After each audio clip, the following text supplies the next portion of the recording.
वंचित बहुजन आघाडीच्या माध्यमातून रुपाली चाकणकर यांना पदमुक्त करा ही एवढीशी मागणी घेऊन आम्ही आज सुनील तटकरे यांच्या कार्यालयावर गेलो होतो।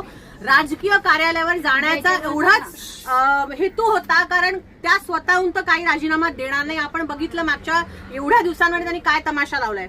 किमान सुनील तटकरे यांनी त्यांची जबाबदारी समजून त्या महिलेला तिथून पदमुक्त केलं पाहिजे। रेझिग्नेशन वगैरे विषय संपला, आता त्यांना त्या पदावरून खालीच खेचावं लागणार आहे।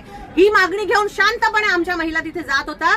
जायच्या आधीच, पोहोचायच्या आधीच पोलिसांनी धरपकड केली आणि ज्या पद्धतीने महिला पोलिसांचा खरंच धिक्कार इकडे झाला पाहिजे। आम्ही मानतोय महिलांसाठी राज्य महिला आयोगाचं काम आहे। मी स्वतः राज्य महिला आयोगाची माजी सदस्य आहे। 3 वर्ष त्या आयोगावर मी अतिशय जिकरीने काम केलं, पण ज्या पद्धतीचं काम आज होत आहे त्याच्या विरोधात, त्या सगळ्या वक्तव्यांच्या विरोधात आम्ही तिथे होतो आणि महिला पोलिसांनाच पुढे करून आम्हाला मारहाण केली। आमचे कपडे फाडले गेले। आमच्या अध्यक्ष स्नेहलताई त्यांना मारहाण केली गेली आणि त्यांच्या